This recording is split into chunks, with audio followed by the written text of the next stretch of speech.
On November 21, 1916, the HMHS Britannic sailed through the Aegean Sea with red crosses painted across her hull. She was the largest British hospital ship. Medical routines ran on schedule, safety inspections happened like clockwork, and escorts appeared now and then. But she was still cutting through a mined zone. What most people never realize is this. After the impact, her story is decided in less than an hour, shaped by procedure mistakes and split-second choices. If you want to understand how a giant built to be safer sank so fast, hit like and subscribe to follow, minute by minute, the Britannic's final 55 minutes.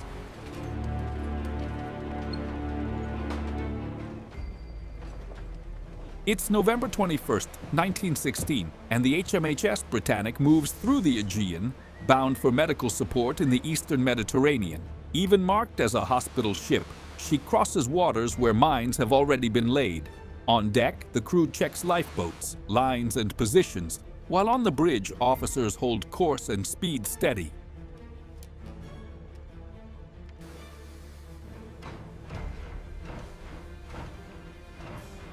Inside, the mood is technical routine.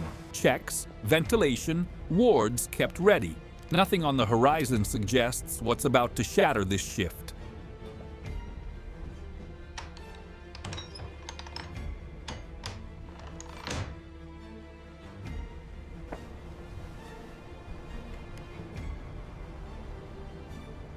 The Britannic advances under perfect visibility, but the route is treated as high risk. Officers verify bearings, keep watch, and repeat routine checks because mines can sit where there's no warning at all.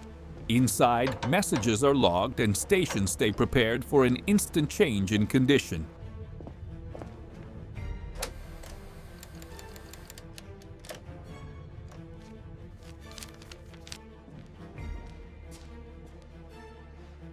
On deck, boats and davits are inspected without drama, just procedure. Safety here depends less on luck and more on discipline.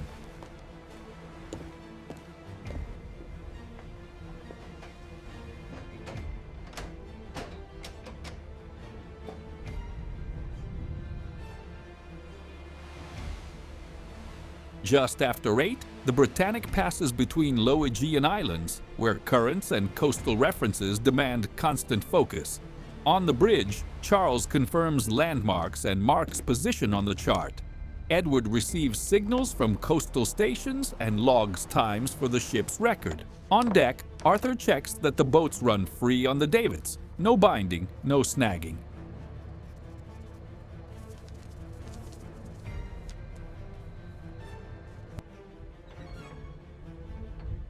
The order is simple. Stay ready, stay quiet.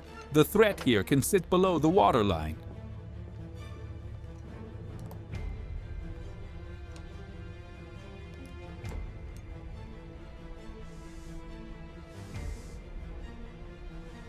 The Britannic holds a steady speed through a stretch of the Aegean known for military traffic and minefields. On the bridge, Charles confirms coastal references and adjusts course to remain in the safe corridor. In the radio room, Edward logs new times and keeps routine contact. No distress in the air. On deck, Arthur checks davits and lines again, and ventilation keeps a few hatches open to ease the heat below.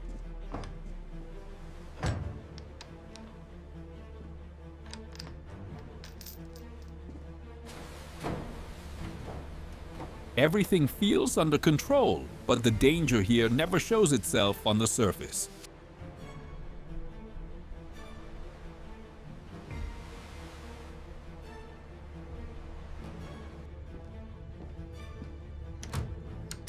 The ship enters a lane where onboard discipline matters more than any sign on the sea. Charles keeps the course set by coastal references and repeated compass checks. In the radio room, Edward records routine signals and times, keeping the operational log current. The crew keeps checking critical points: davits, lines, watertight doors, interior ventilation.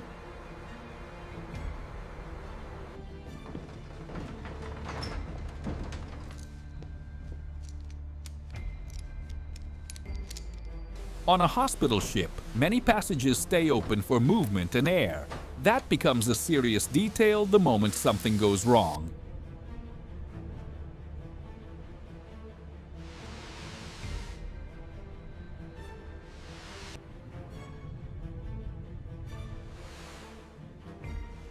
Navigation stays precise, but the Britannic is nearing waters where the seabed and currents make mines harder to predict.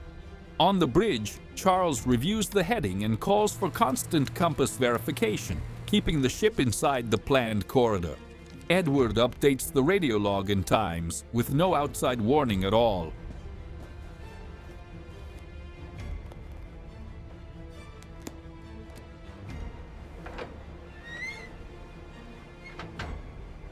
On deck, Arthur checks davits and boats again, preparing for a fast response to any sudden change.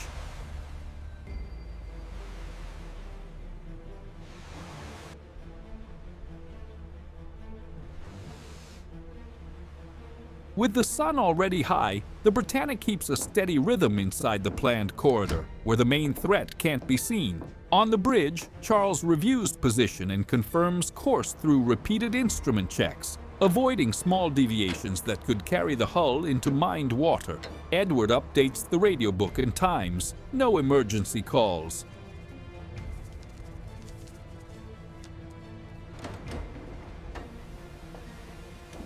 The ship looks stable, but the margin for error is razor thin.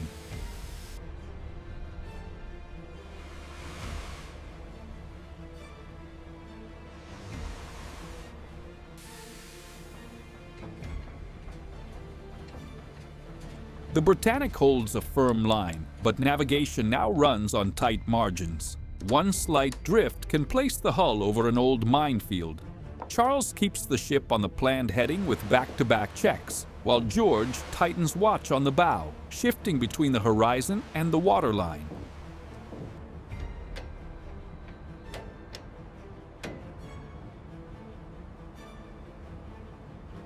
Inside, Arthur keeps reviewing latches and access points, and Edward records times with no distress signal. Above, it looks normal. Below, any contact is final.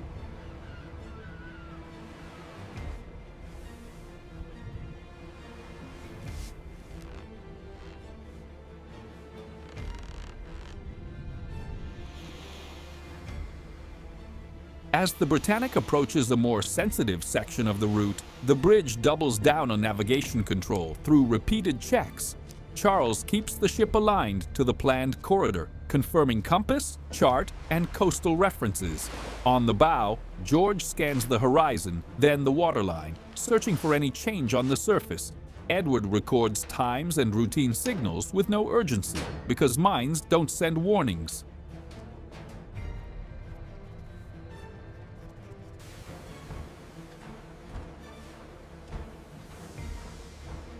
On board, everything stays normal. That's what makes the next minutes so hard to imagine.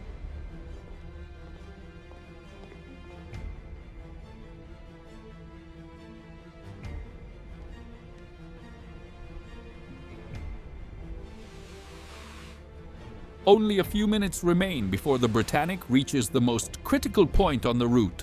Charles confirms the heading and calls for low, careful watch along the waterline, because mines can hide beneath the sun's glare. Edward logs another time in the radio book. Still no distress call. On the decks, Arthur keeps boats and davits ready, just as procedure demands.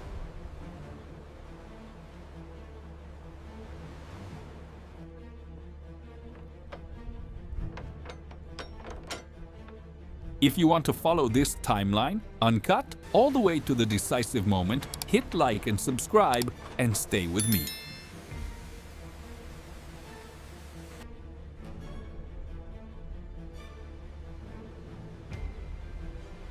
The Britannic nears the stretch where navigation demands absolute attention to the planned corridor. With sunlight flashing hard off the surface, Charles avoids sharp corrections and confirms position by instruments and coastline. George keeps alternating his gaze between horizon and waterline because any sign could be harmless foam or something caught just below.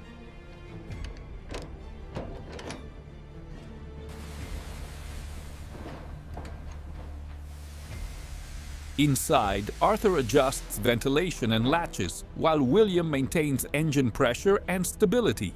Nothing changes outside, but every station is ready to react in seconds.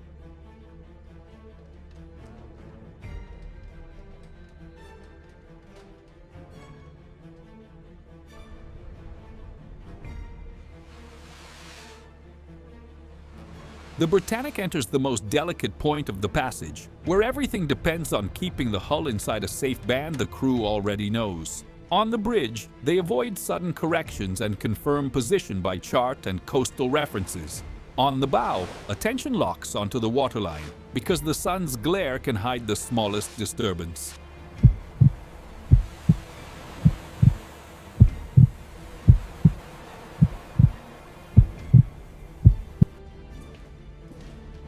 On board, latches and access points stay under tight control. In situations like this, danger doesn't arrive as a signal, it arrives as impact.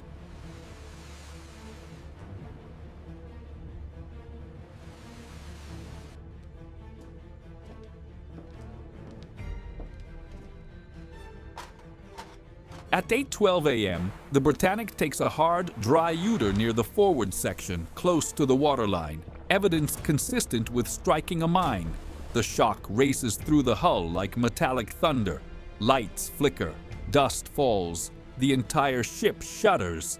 On the bridge, Charles reacts to keep control, while on decks and in corridors, the crew scrambles to identify the hit sector.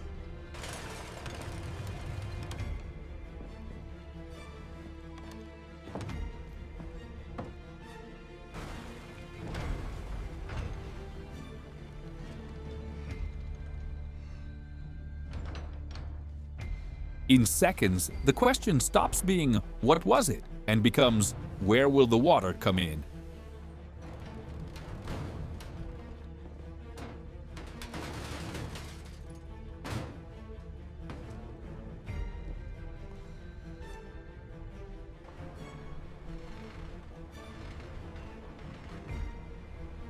In the minutes after the impact, the list grows, and the Britannic responds like a ship with forward compartments taking water. Watertight doors close, but flooding pushes through the bow, shifting balance and pulling the nose down. On the bridge, Charles tries to manage heading and speed while searching for a practical option: drive the ship into shallower water.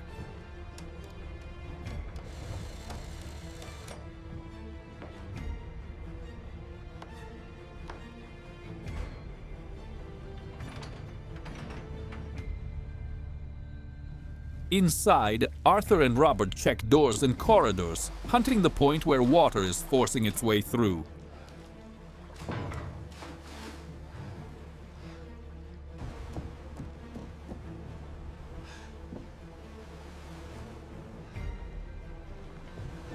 With the bow lower and the list increasing, the bridge tries to keep the ship under control and buy time. Charles adjusts course toward shallower water, while the engine telegraph signals sustained effort. Water advancing in the forward section changes the balance by the minute, and the crew begins preparing boats without panic, following procedure.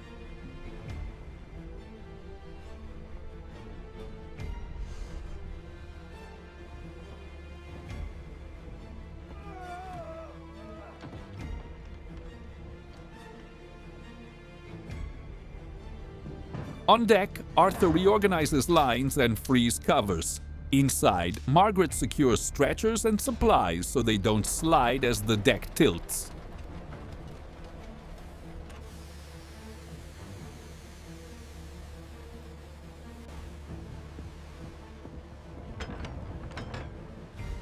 With the Britannic still moving, the crew speeds up lifeboat prep because the list is already choking corridors and access routes.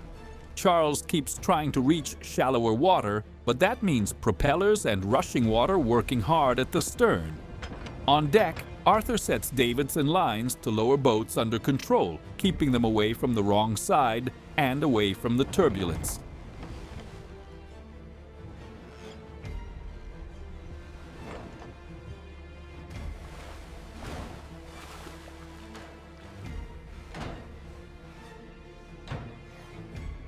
From here on, a boat launched at the wrong moment can become a mechanical death trap.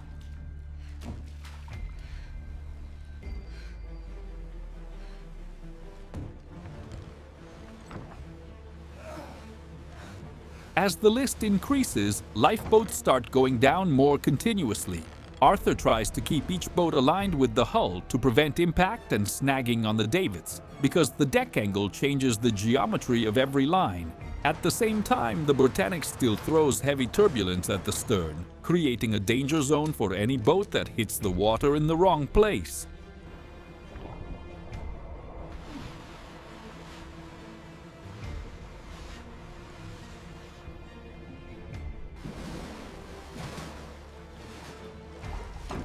Inside, Margaret and Robert deal with loose objects and advancing water, while the bridge fights to keep time and direction.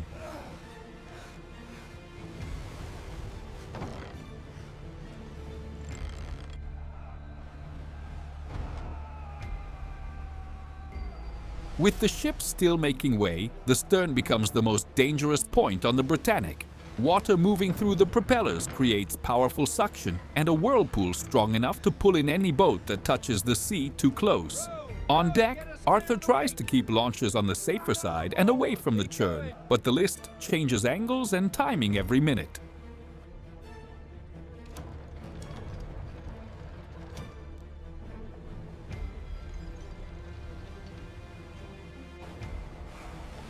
On the bridge, Charles weighs the attempt to beach the ship against the immediate cost. Active propulsion can turn evacuation into a mechanical accident.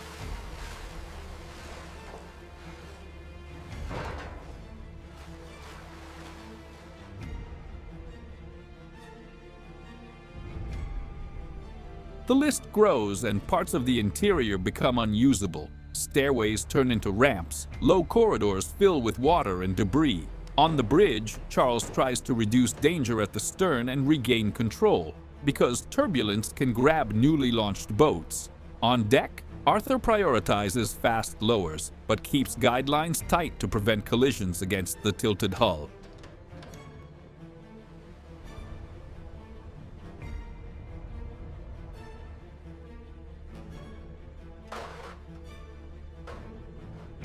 Inside, the crew wrestles loose supplies and heavy doors, while the bow drops farther with every passing minute.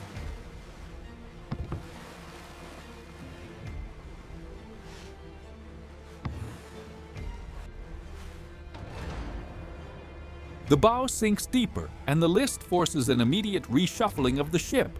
On the bridge, they work coastal references and instruments to keep the Britannic moving towards shallower water, while watching evacuation spread across the sea around them. Below, technical crews respond to engine orders meant to reduce risk at the stern and stabilize what can still be controlled.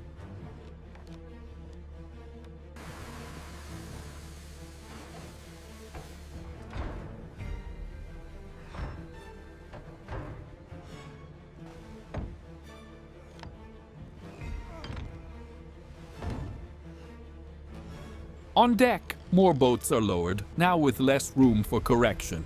Every minute changes the hull angle and the safety of each launch.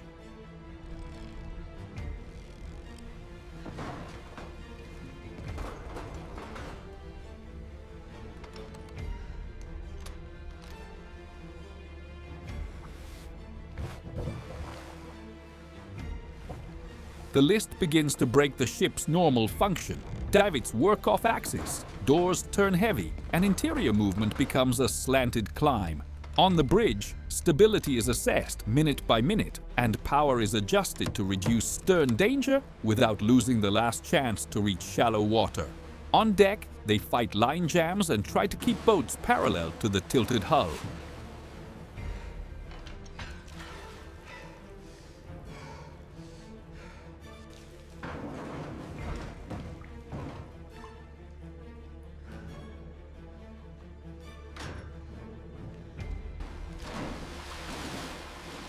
Inside, Robert finds leaks increasing in low compartments. From here on, the priority stops being save the ship and becomes get people out of the water's path.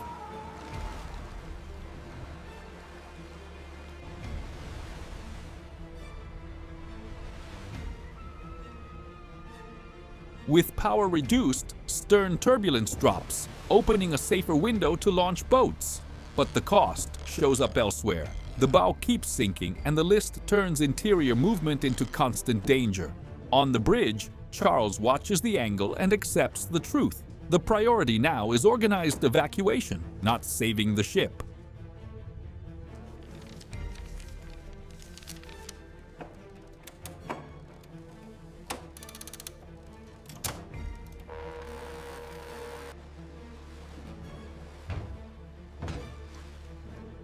On the decks, Arthur works lines and guides to keep boats from spinning in the wind. Every minute, the water takes more ground.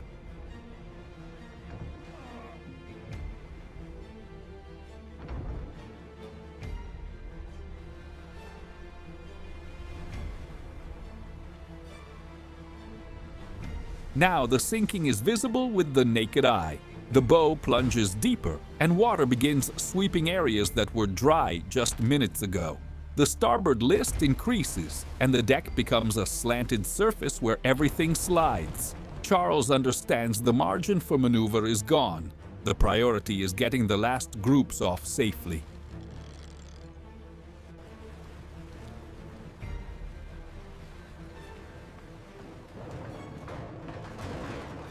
In the boats, distance from the hull grows because suction and waves around the ship shift every minute. The Britannic is still intact, but she's losing height steadily.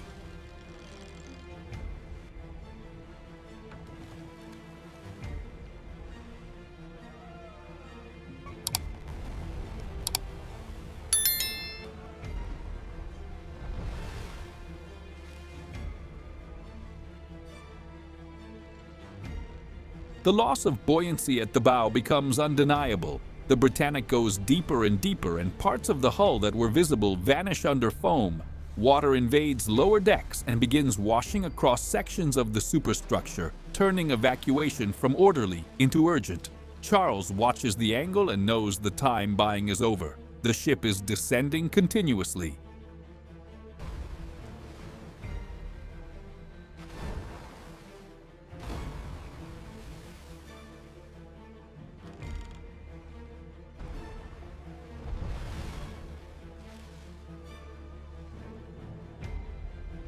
In the boats, the rule becomes distance. No one wants to be near the hull when it shifts position minute by minute.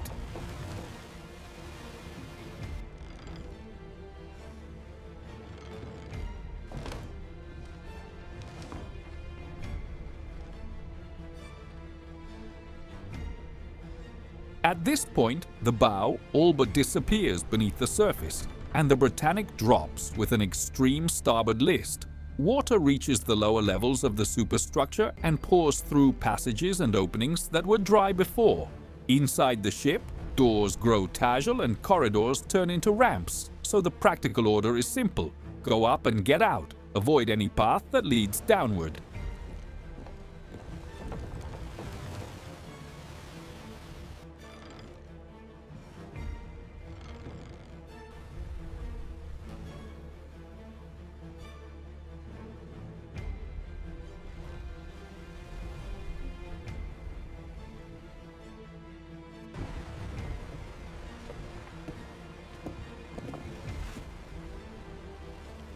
On deck, Arthur gathers loose lines to prevent entanglement, while the boats pull farther away.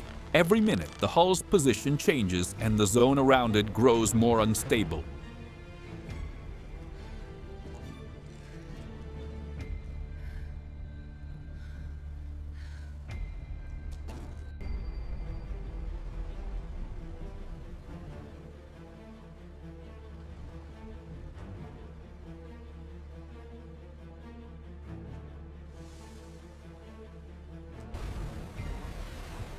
In the final minutes, the Britannic loses the last trace of control. The bow no longer supports her, and the lower superstructure is swallowed in sequence. The starboard list steepens until the ship becomes a ramp, and the last handholds turn into slick edges.